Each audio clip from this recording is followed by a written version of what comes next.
34 elders in the hall I was in now, which was 1 mile from Watchtower Farms, Waltham, New York. These brothers were not happy.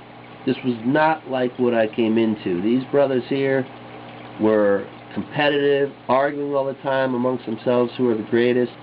They had an elder meeting, several elder meetings, for 3 hours to see if I should be a ministerial servant. They would fight. 34 elders could never agree if I should be appointed or not. There was always going to be some who said I shouldn't be.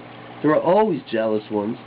He's too good looking, he owns his own business, he's a good speaker. Those aren't qualities for oversight. That's what they would say. It was like a reversal of reality. Some of the brothers would say, well, he's a good speaker, you know, he carries himself well, he's successful in business, and the other elders would say, that's not qualification for oversight. And they would fight and fight and fight. And the elders, some of them would leak this back to me. They would tell me what was going on. And then they would tell me something very funny. The service overseer would scan the whole library before the elder meetings to see if I had a recording device hidden in there, because they knew I would tape record things and people when things weren't going my way and I saw people being dishonest. I would catch them in lies that way, and they knew it. So they would search for recording devices. Why would they do that? Well, because they're in those secret meetings talking behind your back, and they don't want you to hear it, and they don't want you to be recorded doing that. That's what secret societies do. Well, anyway, I started arguing on the internet with Tim Kilgore, and he had tough questions for Jehovah's Witnesses, and I thought, well, I'm the expert. I'm going to go in there, I'm going to break down every argument he has. And he kept on saying I was using logical fallacies, which I had no clue what he was talking about. They don't educate you in logical fallacies when you're one of Jehovah's Witnesses. Well, he ended up blocking me, but it was after a very interesting conversation I had with him where he said he was one of Jehovah's Witnesses, and I said, but you were never baptized, and according to the rules, you have to be baptized to be one of Jehovah's Witnesses.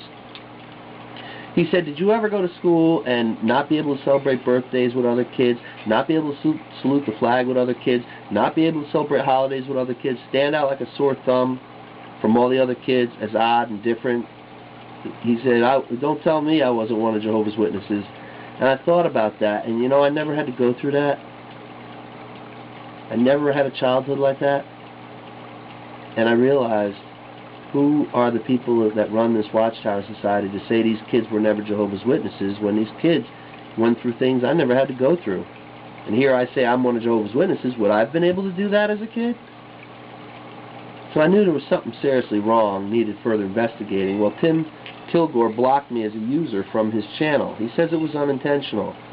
I take his word for it. But I think that there was some divine intervention behind it that made him unintentionally block me, because the first thing I did was began researching logical fallacies.